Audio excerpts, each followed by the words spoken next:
As all parents know, keeping children entertained is no picnic, despite picnics actually being quite a good way of entertaining them.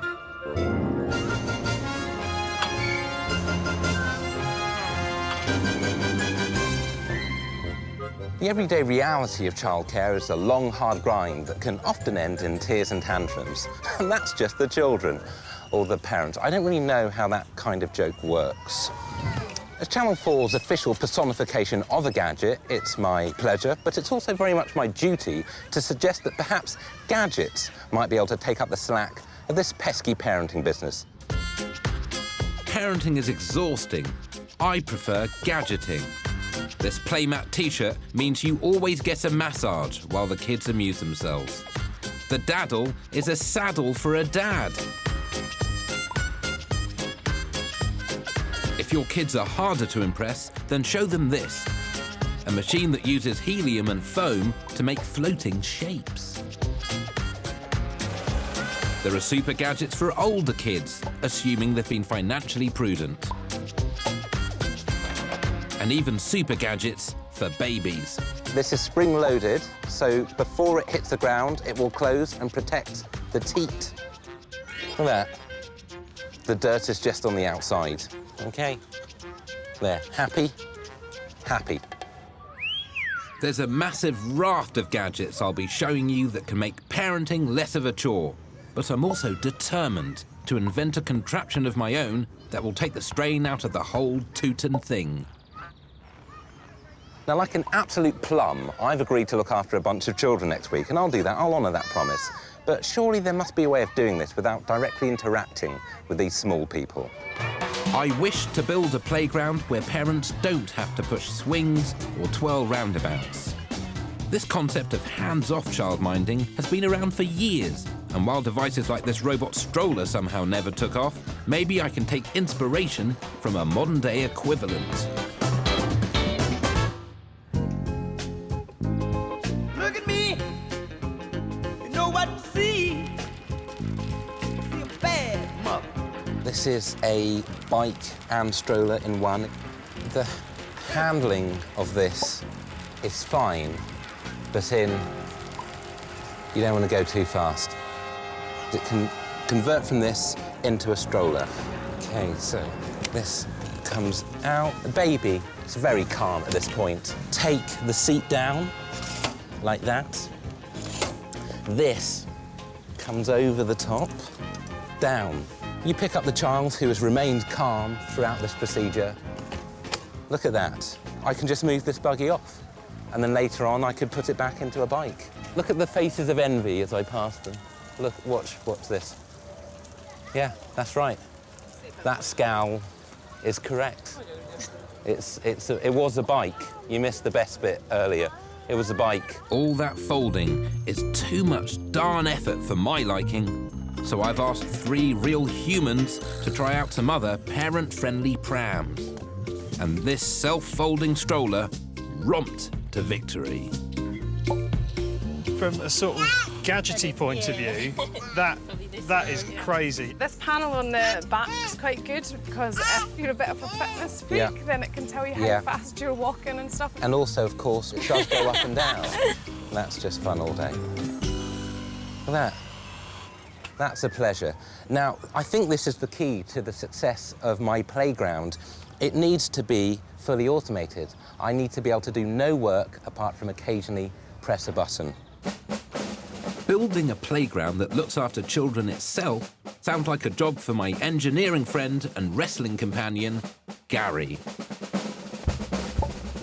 Gary, how do you automate a playground in the middle of a field without... Well, you've got the power right there, haven't you? What's the power? It's the kids. Are you going to bring generators? What we'll do is make a roundabout. They've put the energy into it by whizzing the roundabout round like a generator. How am I going to keep these fellas on the roundabout? Because I need to keep them occupied. You mean you need to incentivise? I need to motivate. Get them motivated. Treats, I found work. Do you? Yeah. Mice and children both love treats. Well, if we get a lot of hamster balls, for instance, put treats inside that, and we can make those hamster balls move around, and the kids have to follow it, and it becomes an entertainment and a treat. It's like the Krypton factor. There'll be hunting for sustenance. Yeah, that's forever. Yeah, forever. I don't know about Potentially forever. but it's a nice idea. Give me half an hour. That's what I need. It's about you as much about them. This is mainly about me, I'm afraid to say.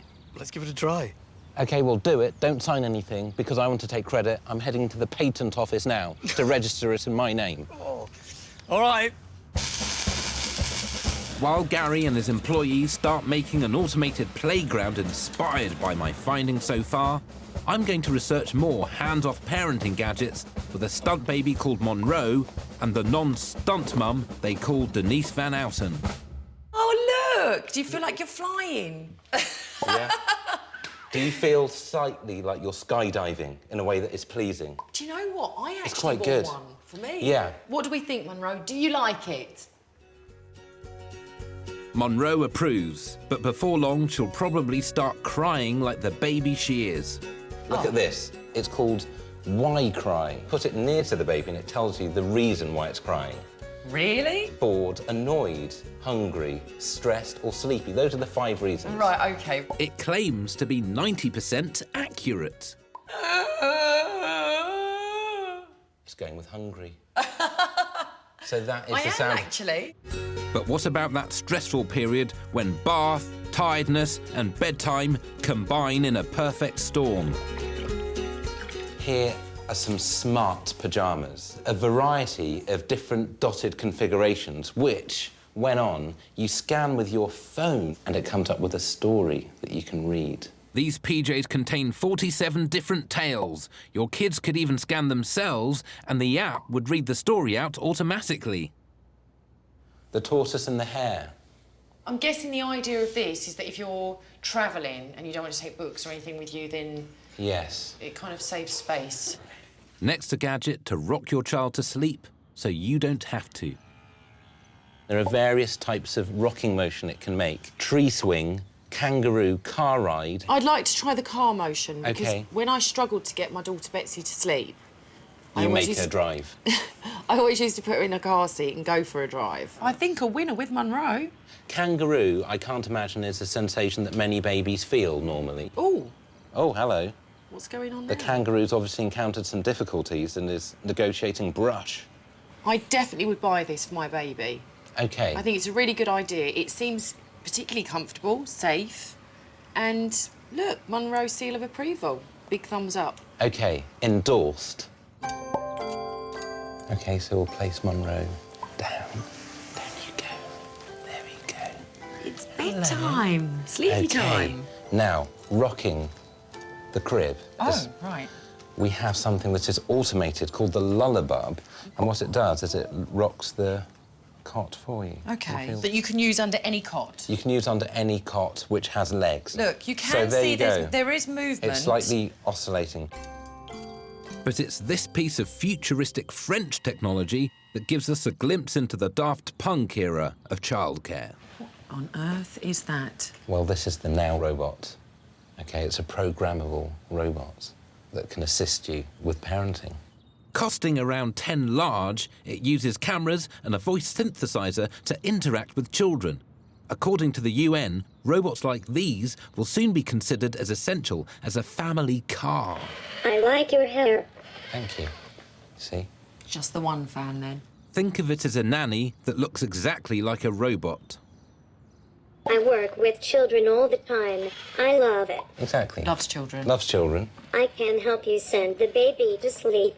Well, that would be incredibly useful were the baby not already asleep, but proceed in what you're about to do. I know some great lullabies and I am a great singer. A little bit cocky, but I take that on board. Why don't you sing a lullaby now? Here we go. It's a bit like Queen. The intros are too long. Just get to the lullabies. Don't build it up. Don't build up. Get vocals. Thank you. OK, let's go. Don't say a word. Papa's gonna buy you a mockingbird. And if that mockingbird won't sing, Papa's gonna buy